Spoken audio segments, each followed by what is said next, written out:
Welcome back, Mark. We're talking about Tintri, and we've gone through a variety of different technologies. In a VMware environment, there's quite a lot of aggregate read-write and the random. Are the new flash vendors better at doing this than a hybrid approach using Tintri?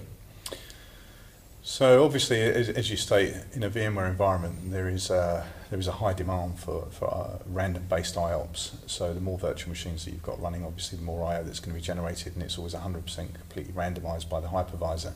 So you would think that on the face of things, having a storage platform that is able to sustain very, very high IOPS would be an appropriate fit, hence an all-flash vendor. But the challenge is that whilst SSD technology does a great job of handling large amounts of random reads, it doesn't do a very good job of handling random writes. So you actually need to do some special, or add some special source, if you will, into the product to make sure that it's going to be able to sustain such a large random read percentage.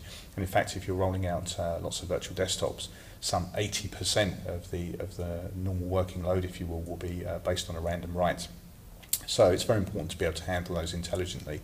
So an all-flash array won't necessarily help you in that space. What Tintri does is we offer a flash-first hybrid array. So I guess the question is how much flash is enough really to service a VM workload?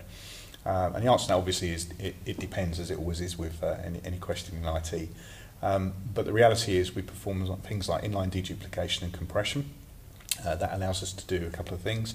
First is obviously cut down the number of those random writes that's coming into the SSD partition, but it also allows us to cram even more data into the SSDs. But we also perform working set analytics, which allows us to understand the working set for every virtual disk that's on the system itself to ensure that we're servicing the hottest data always from SSD. So we fundamentally have smarts built into our file system that allows us to perform as well as an all-flash device for a VM environment. Okay, on the flash side of things, use MLC drives. There are issues about burn rates and things with MLC drives. How do you get around that?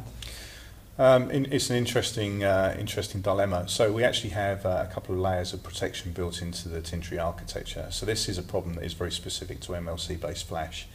And we do see vendors out there in the industry that suffer not just a high burn rate of disk and need to swap them on a regular basis, but they also have the problem of dealing with shuffling around of IOs. So you hear terms of garbage collection, write amplification, the write cliff, and you'll see that when you're handling large volumes of data coming in, what you'll see is that IOs will generally drop off from time to time, latency will go through the roof, and that's while the SSD partition is basically shuffling data around to try and fit more in.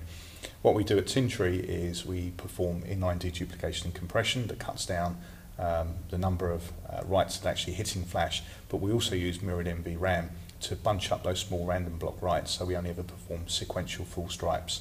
So it's a much more efficient mechanism than many of the other all-flash vendors use. Okay, thank you very much. Thank you.